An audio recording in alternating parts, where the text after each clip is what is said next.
You've been sold a script. Go to school. Get a safe job. Pay your taxes. Buy the house in the suburbs. Have 2.5 kids. Retire at 65. And then quietly die. They call it the American dream. They call it success. They call it being a responsible adult. It's not a dream. It's a sedative. It's a carefully constructed cage designed to keep you compliant, predictable, and thoroughly average. And they tell you that if you want anything more, you're greedy. You're unrealistic. You're ungrateful. They tell you to practice contentment. To lower your expectations.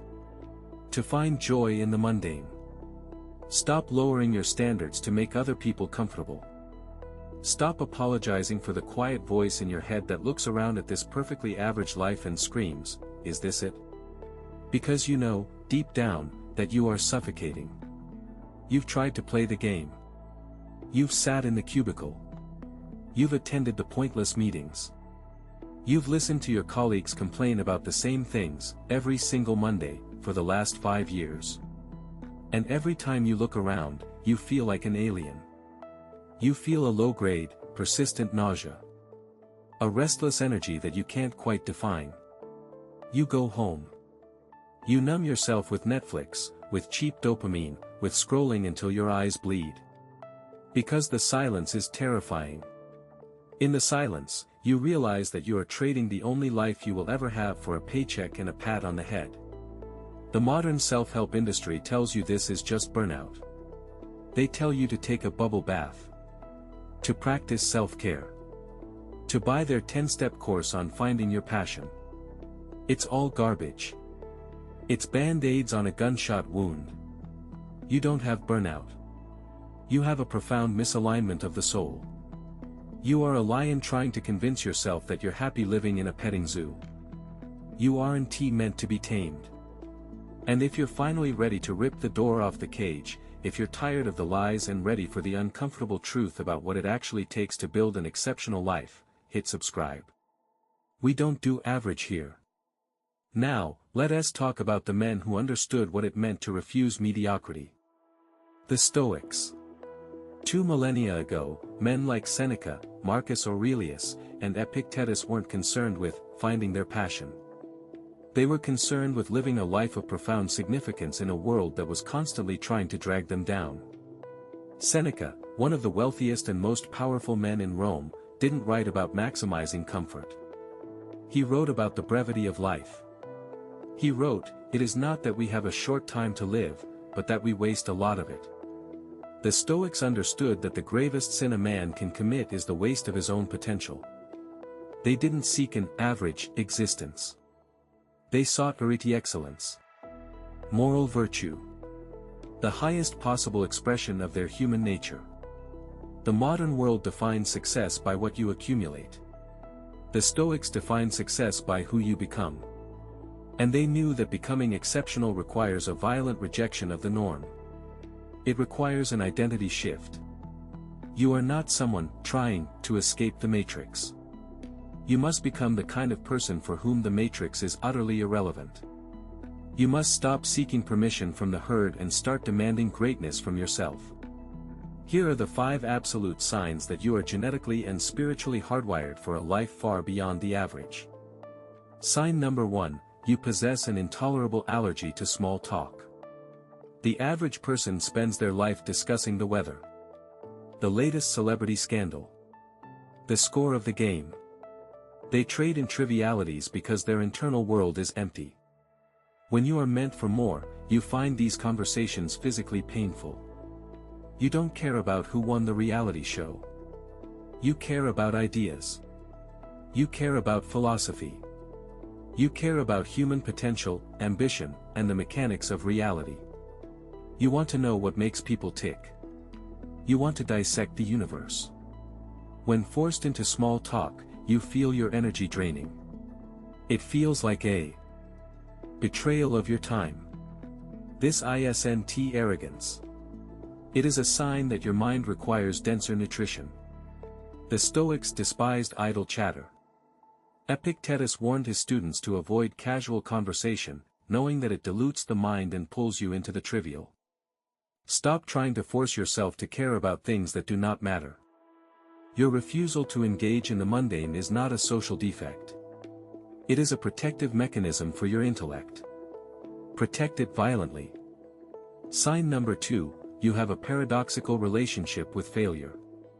The average person is terrified of failure.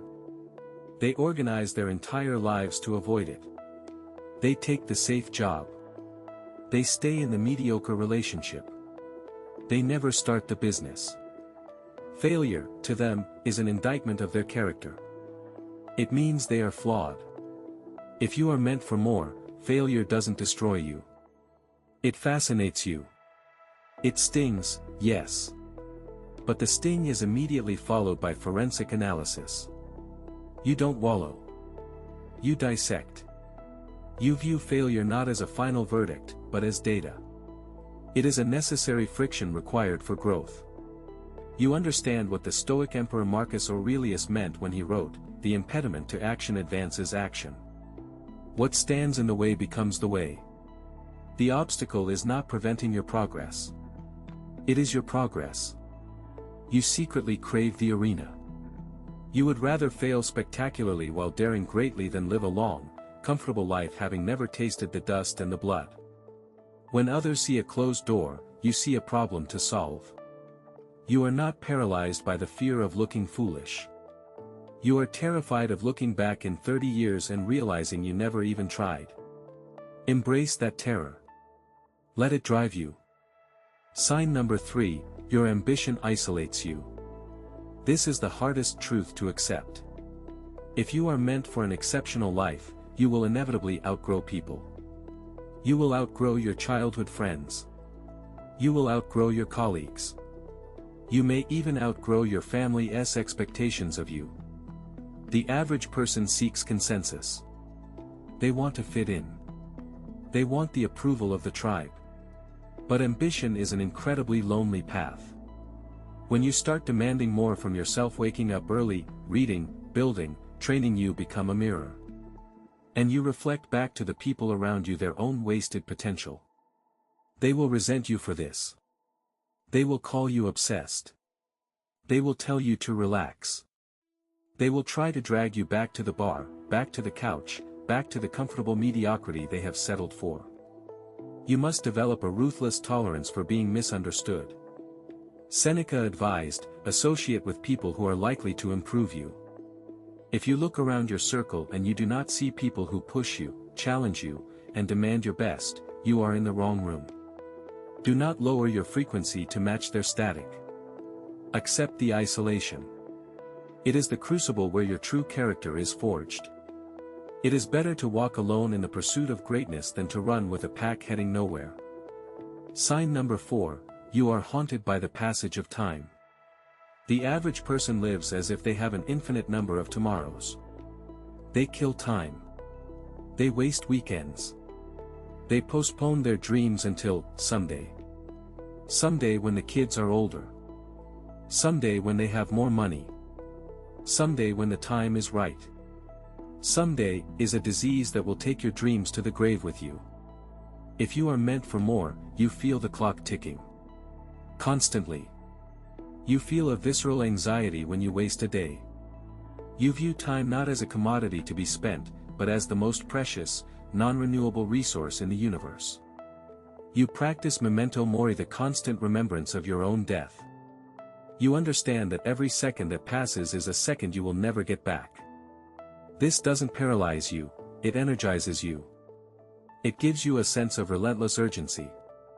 You don't have time for the trivial. You don't have time for the drama. You don't have time to be anything less than what you are capable of becoming. Let the reality of your mortality be the fuel that incinerates your procrastination. Your life is a burning wick. Make the flame count. Sign number 5, you cannot accept the world as it is. The defining characteristic of the average person is passive acceptance. They see a broken system, a flawed process, or an injustice, and they shrug. That's just the way it is, they say. They adapt to the dysfunction. If you are meant for more, you are incapable of this adaptation. You possess an innate rebellion against the status quo. You look at a problem and your immediate thought is not acceptance, but destruction and reconstruction. How can this be better? How can this be faster?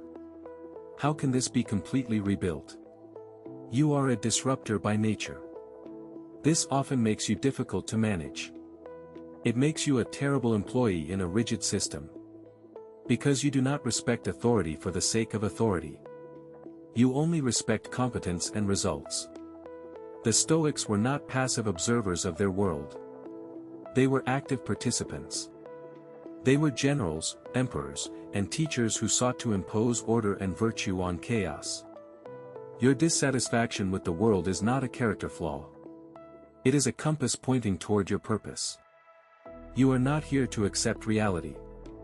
You are here to bend it. These 5 signs are not guarantees. They are merely raw material. They are the potential energy waiting to be converted into kinetic action.